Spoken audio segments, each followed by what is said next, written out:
Hello, my name is Justin Harris. I'm a coach at Team Wilpers, and welcome to our Spring Run Challenge 2025 Athlete Briefing number 8, our last and final briefing for the Spring Challenge. So, first, I want to congratulate you all on making it this far. I'm hoping that throughout the process you've learned some things. I put a post up on Facebook in our Team Wilpers running group asking you what you learned. And so it'd be super helpful if you go there and just for yourself reflect a little bit, and also for us to see what things were kind of your big takeaways from this challenge. But just to start off with what we always do, plug a couple things. All right, so you can find us at Team Wilpers on Facebook and Instagram. Our running challenge is done inside the Team Wilpers Running. It's a private group, so join it and I'll approve you and we'll get you in there. This is where everyone engages and interacts and asks questions and kind of documents what they've been doing and how they've been doing, and it's a really awesome community there. So if we're at the very end of this, but you should know this by now, or in case you're just coming on board or seeing this at another time, our all access is written based on kind of the medium level, and if you want a more difficult version or an easy version, you're going to have to join all access. So $10 a month, you get the ability to change your difficulty. You have access to strength coaching. Coach Ava Fagan, who's Matt's coach, has written a program for this challenge, and then you have access to a bunch of other training plans like marathons and half marathons and so on and so forth. So give that a check. Moving forward, we have a 4-week bridge program written by Coach Ferry to get us to the summer challenge. And so be sure to sign up for that one. You need to be an all access member for that. But again, $10, it's like 33 cents a day. It's crazy. You're missing out on it big time. All right, so join up, sign up to keep you going after Memorial Day and into the summer if you're in the States, okay? So other things to consider is, we have consultations where you can kind of check in with a coach and see if, based on what you learned, kind of how to translate those. And we always have one-on-one coaching where we dig into the nitty-gritty of all these things. We have a bunch of different coaches and we find the right fit for you. So on to bigger and better things. All right, housekeeping. Okay, so I've gone through my coaching principles. I've talked about how to execute different things. All right, and now finally we're here in week 8. Okay, and week 8 is really about unloading the volume so that we can test and have an assessment at the end of the week. So we're treating this just like kind of we're building into a competition or an event. And when we do that, we want to kind of unload some volume, and we call it tapering. All right. And one of the things about tapering, some misconceptions, is that it's just like this one special day that you get, and if you had the good day, it's gone. And it's really about, as I say, is the quicker you get into shape, the quicker you kind of get out of shape, right? So I heard this from an Olympic level coach one time when I was doing some coach education. He said, quick to ripen, quick to spoil. So unlike a banana ripens quickly and then it goes bad pretty quickly, whereas a potato, it takes a while to ripen and it stays as long as you keep it in a good place, right? So you've been hopefully been on board since the winter training challenges or before that. And here we are 8 weeks in. And so we're treating the 20-minute test as a mini race. Okay, so when we do that, we're going to unload volume into this week. So last week, meaning this current week that you're in, week number 7, is the most that we're going to do. So it is challenging. If you're really exhausted, if you look backwards and you did extra or you pushed a little harder than you were supposed to, you kind of got off the path a little bit, and now you're paying the price. All right, so don't be upset about it. Just reflect on it. And the hardest thing to do that I see with my one-on-one clients and that we see at Team Wilpers is having the restraint to be patient enough to wait. It's like everyone wants to run fast. Everyone wants to be a millionaire or multimillionaire or whatever level. Let's just say a millionaire, right? And it takes a long time to get there, all right, to save your money, to invest it, or do however you get it. We can keep playing the lotto and wish it happened. We can keep going out running hard, but it takes a while to really increase your fitness so that it's stable and healthy, Okay, so this week, week number 8, we're going to unload volume. So it's going to look very much like kind of week number 1. All right, we're kind of going back there. So we'll go back to speed play on Monday. Wednesday is actually off for everybody, and it really truly should be an off day. When we unload volume into a big race, we're often backing off volume, and we want intensity to stay there. All right, so that's why speed plays in there. That's why if you have multiple runs a week, you'll have aerobic run plus striders on Thursday. But really, Wednesday is your off day. That's the day we want to just freshen up, absorb everything that we've done. And this way we have it for Saturday, which is going to be the 20-minute test. Now, in week 1, we tested on day 1 to kind of get it over with and see what's going on. But I'm trying to take people through what it would look like if you were to race on the weekend, how you kind of approach the week, okay? So Monday's VO2 max, Tuesday's your lift, Wednesday's an off day, absorb it all up, don't do extra, don't replace it with anything. It's really hard, but it's gonna help set you up to have the best opportunity to be successful on Saturday. Thursday's aerobic run plus strides, Friday is a short aerobic run, just kind of like a shakeout effort, and then Saturday is your 20-minute test, okay? And then Sunday is just a light aerobic run to kind of like shuffle out and kind of recover from the race, okay? So I want to get into the 20-minute test a little bit more a little bit more in depth here. I saw a question about, how to approach it, right? In 20-minute tests or, FTP tests or distance tests, whatever it is, essentially we're just trying to get, go as fast as we possibly can. And there's kind of a lot of ways to attempt to game it. And the best thing you can do is just make sure you don't start off too fast. You're better off to start off a little easier, but you really need to ramp it up so that you give it everything you got, okay? If we think of averages, if you start way down here, then you have to go way up here to bring up your average, okay? So my approach to it is if you look at your last test, if you did it in the beginning of this block or the end of last block, I would take the time you average, so the minute miles or minute per K that you average, and I would take off 10 to 15 seconds per mile, maybe 5 seconds per K, and start there for the first 5 minutes. Just get into it and see how it feels after a really good warm-up, all right? You're always welcome to do a little extra warm-up, that's fine, to make sure you're really ready to go. And we kind of have to clean off the spark plugs in the warm-up, all right? But take your last test, take the average, and back off a few seconds and start there, because you can hold that pace for 20 minutes, especially if you've been following the training. You're definitely more fit than you were 8, 12 weeks ago, okay?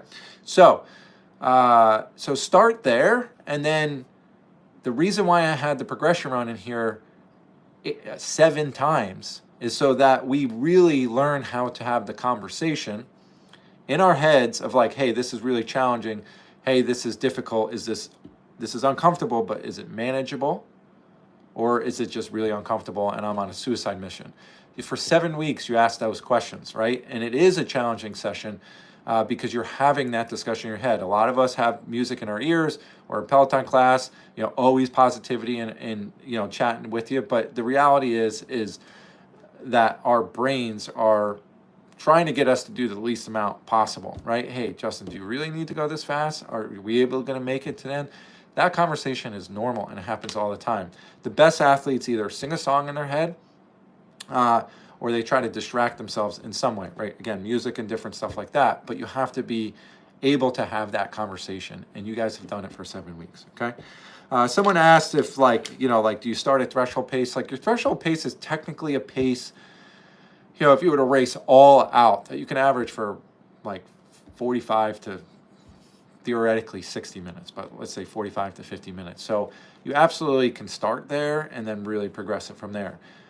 We don't want to be too progressive in a 20-minute test. If you're starting to fade the last minute or so, then you ran a really good 20-minute test. If you have a ton of energy with a minute to go, you are a little too conservative, all right? But again, there's a lot of different ways to do it. Don't try to up the pace and then bring it down and up the pace. We'd rather flatline it or start a little bit slower and then progress and be a little bit faster by the end, okay?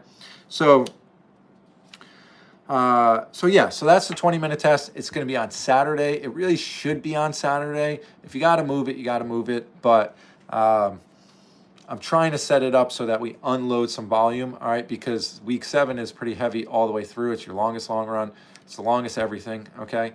And it's the most dense training, so volume times intensity, all right? So if you try doing it on Monday, you're really not going to be in your best place for it. You're going to have a lot of fatigue carryover. If you try to do it Wednesday, you're still going to have quite a bit of fatigue. So really try to push it to later in the week. I'd rather you do it on Sunday on week 8 instead of, Wednesday or earlier. Okay. All right. So on the Facebook post, I asked like, what lessons did you learn? Please chime in there, or, second these lessons learned if you agree with them. But progression run. All right. I saw a lot of people really embrace the progression run. And again, it's a challenging workout mentally, especially when you run it in the way I'm asking you to run it, in the sense that it's forcing you to have that conversation in your head, so that the first time things are getting difficult, it's not on race day. You're like, I don't know how to navigate this. I'm just going to run X pace and that's it. Racing is really about problem solving your way from start to finish, and having those conversations with you are super important. The other thing I saw people learned is that VO2 max intervals, you can take walking rest, and that's pretty common, although that it may not have been done in the past. Like, you can definitely shuffle.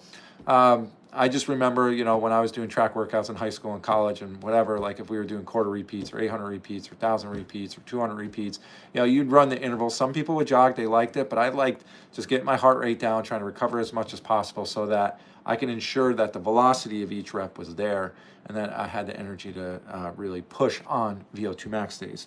All right.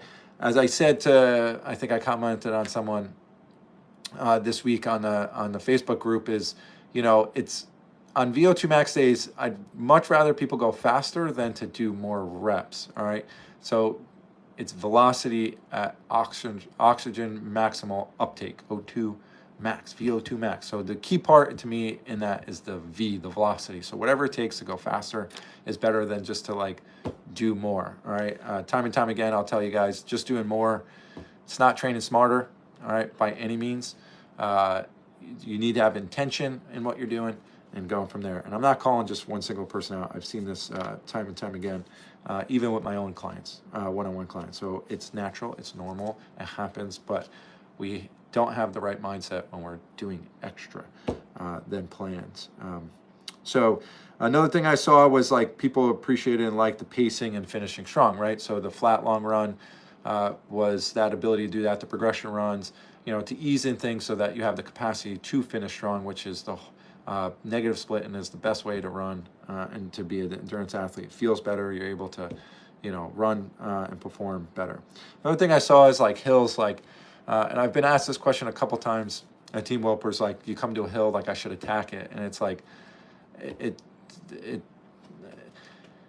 to me, it's like counterintuitive to attack it because, if it's the end of the race, you want to maintain momentum, I get it. But during a run, you're going to really increase the effort. You're going to really increase your heart rate, and it doesn't give you a lot of room to navigate, the rest of the, I call it like you have 4 or 5 matches in your pocket to burn. And if it's early on and you're sprinting up a hill or running really strong up it to like hold your pace, you're really missing out. So the hilly long runs were there to kind of teach you that you can kind of finish strong and run up some hills and different stuff and go from there without exerting a lot more effort, which is very easy to do. So with all that said, I'll dig in some of the questions, but pay attention. The week is structured a little differently to model going into a race, and that the 20-minute test is on Saturday. I really don't advise anyone doing it due to your schedule Wednesday, Monday, Tuesday, or Wednesday in week 8. You really should be pushing it out further. Wednesday is off for everybody. You really should take off. You really should embrace the absorption of the training block. It's not going to all happen in one day, so this is ensuring that we're really recovering. And anyway, I'll go through and answer some questions. If you have questions, now it's time to ask. Hey, Mindy. Hi, Irene. What's up, Dana? TFL, hello. Shauna. All right, Sean. Okay. Okay, so data, yeah, that you can crush a 20-minute test, but a 1 mile race. It's just, the shorter the distance, the more acute and visceral it is. Like, I stunk at the mile. I was a champion in high school, national champion in the 4x8, and I wasn't great at that either, but I could get it done. The 1K, the 2 mile, 3,200, the 5K, like basically Goldilocks around the mile, like I could do, but the mile was just like a very challenging race. You kind of have to go out, hold on, and then pick it up, and it becomes super challenging. So, yes. Anyway, I'll hang for a second if anyone has any other questions about week number 8 or anything that pops up for you. But remember, find us on Facebook and Instagram at Team Wilpers, okay? Join the Team Wilpers running group so you can interact with the community and really reflect on the lessons learned, any curiosities, what your big takeaways were. We're always open for feedback. We're really trying to, give back to the community and make a positive impact here. You can find me on J Harris Coaching on Facebook and Instagram. Make sure you give us a like on the subscribe button. Always trying to build that up, and we'll go from there. Okay. Yeah, and that was so a little nervous being with Coach Ferry for so long and then getting a new face here. It was very important to us at Team Wilpers that it wasn't just like, really change everything and make it really different, because Coach Ferry has done such a great job, bringing you guys on board, helping you all improve. And so we were just looking to build on top of that. So I'm happy that you guys picked up what we were putting down. We will continue to make, slight changes, as John did as well. And looking forward to creating, more impact, getting more people involved. Make sure you tell more people about this, bring them on board, and we can make this thing, continue making it a really great product for you all. So. Okay, the minis, the mini is Coach Ferry. So you're getting back to Coach Ferry stuff a little bit for 4 weeks, and then I'll be back for the Summer Run Challenge. I'm open to Summer Run Challenge ideas. I have my own ideas, but I'm always willing for input. I find with my private clients, our private clients, people are traveling, it's hot, it's harder to get a lot of stuff in. So I'm trying to be a little short and sweet and to work on, potentially a little bit different quality. So maybe focus on threshold and teach you some different threshold things. So we're trying to keep both of us around for a little bit. So cool. Awesome, everyone. Well, listen, enjoy the weekend, the long weekend here in the United States. Everyone else, I hope you enjoy your weekend and finishing up week number 7. Week number 8 is about unloading volume so that we can have our best opportunity to be sharp for our 20-minute test. Look at the 20-minute test as just another race, JAR. All right, it's just another opportunity to see where you're at. All right, it's just an assessment. It is challenging, but hopefully in this whole challenge, we built you up to, be able to put out a little bit more effort. But make sure week number 8 that you're backing off. You're not doing the 20-minute test before Wednesday. If you gotta, it's okay. But really try to push it till later in the week. So, all right, all. Thanks for joining us. We will see you later and talk to you in several weeks. Bye.